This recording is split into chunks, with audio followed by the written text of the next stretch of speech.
I've made a list of pros and cons, because I've been spending a lot of time in brothels and prisons.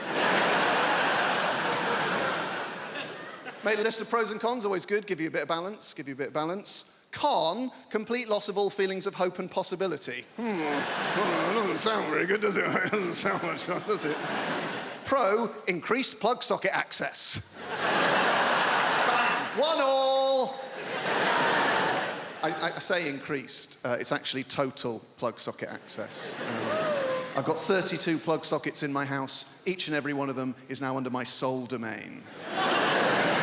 Con, all experiences that form the basis of my happiness and sense of self-worth are now destroyed by grief.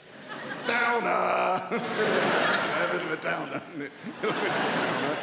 Pro, less recycling. I can fit it all in the green box now. It's remarkable when you take into account just how much I'm drinking. Oh, John, you're meant to heat mulled wine. All right, Your Highness, hand me the bottle and leave. Con, I'm gonna lose me house. Bit of fun. Pro, 25% off council tax. I was on that like a ferret. Dialing as the door slammed. And that's us fresh out of cons. The rest are just pros, guys. Yeah. Increased freezer space, all 4 drawers. Cheaper gas and electric.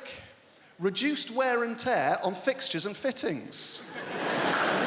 And when I say reduced, I don't mean by half, because I was only ever responsible for about 10% of scuffs and spills. So we're looking at a net reduction of 90% in real terms.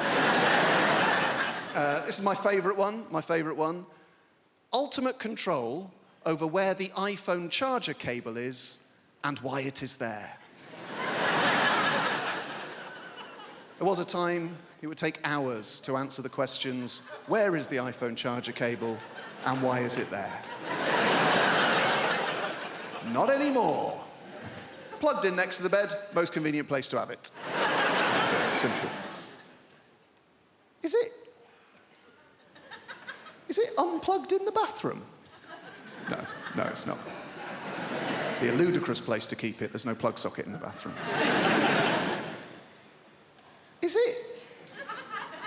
Is it in the front pocket of a rucksack you no longer use?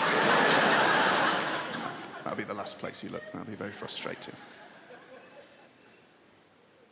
Is it plugged in on a train we have alighted from? No. It's plugged in next to the bed because that's the most convenient place to have it. My daughter and I were really close. I took her out for some festive cocktails last week, and we went to one of those lovely fancy sky bars down on the south bank of the Thames. And as we were queuing to get in, they were doing very, very thorough bag checks on the door. My daughter's face just fell, and she said, Mum, they won't suspect you. Can you put my weed in your pocket? Oh, something's gone wrong here, hasn't it? Can you put my weed in your pocket, please? And where was I going to put my cocaine? But we got in, we had the most wonderful night, and we kept getting free cocktails. There was a very, very good-looking young waiter, wouldn't let us pay for a single thing. At the end of the night, that waiter came over, he bent down, he said to my daughter, he said, if you weren't here, I'd take your mum home with me. I couldn't believe how long it took to get an Uber for my daughter. It was...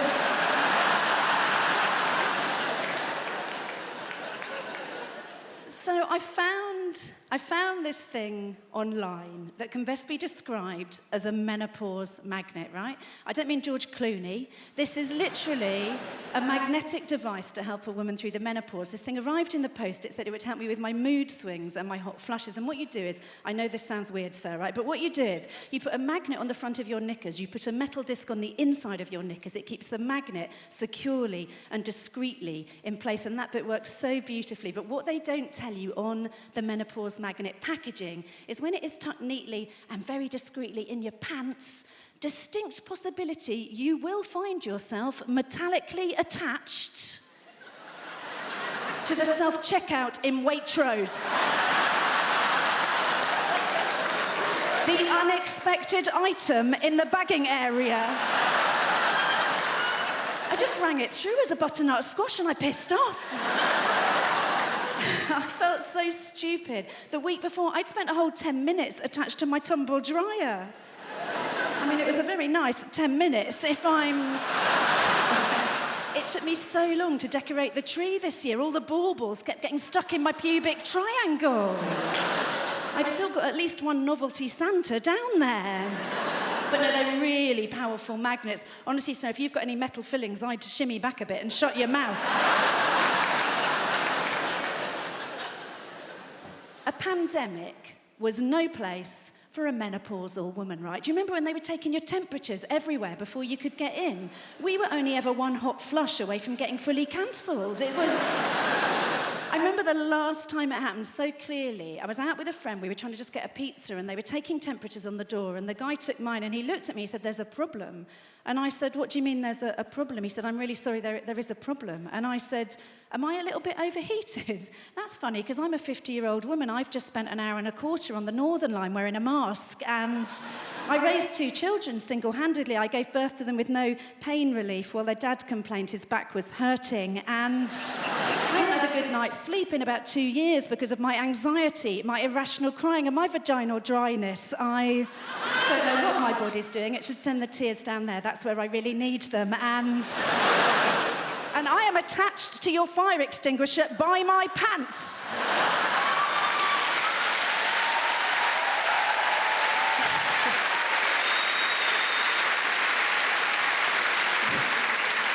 Turned out the problem was with the card machine. You had to pay on the app, so... I said, "What do you want?" He goes, "I want a cat." And I said, "A cat? Nah, I'm not gonna buy you a cat. No one gets a pet for Christmas." And you know what happened? I'll tell you what happened. There was a mouse, a little mouse. It came into the house, and the girlfriend, she saw it, she goes, "Ah! What's he doing in here? What's he doing in here? We've got a mortgage." Like, that's got to do with anything. Like, all the mice is outside there. It's like, "Hold on, guys, before we go in there, we need to see if this is rental accommodation first." Yo, fam, put that cheese down. We haven't seen the tenancy agreements yet. It might be a hoax, right? It don't work that way. So she was like, "Marlon, we need a cat." I said, "I don't want one." She said, "Marlon, we need a cat." So we compromised and we got one. So we went to this place. Where they hold all of the cats in the world. And I walked in there, I was like, "I want a cat." And the lady said, "That's not how it works, sir." I said, "Please." She said, "No, what it is, we need to interview you to see if you're fit to have a cat." And I started panicking. At this point, I said, "Listen, right, lady, right, listen, right, between me and you, I've got a son." I said, "Human being, 8 years old, and he's not dead."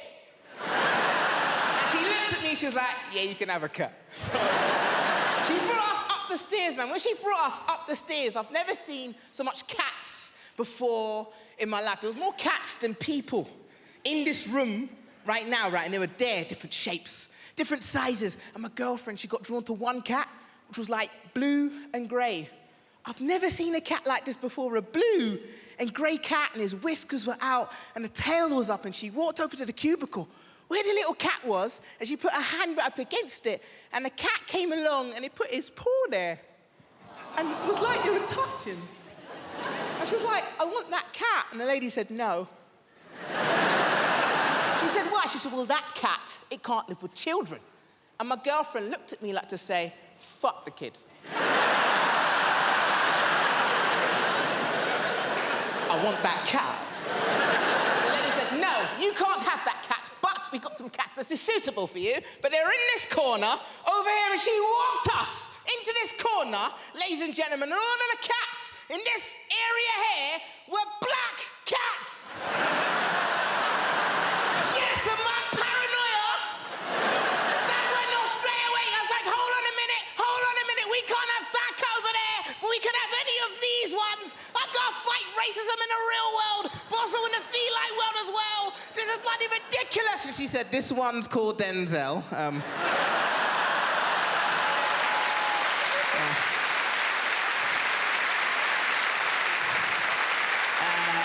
This is Barack and Michelle, right? They come.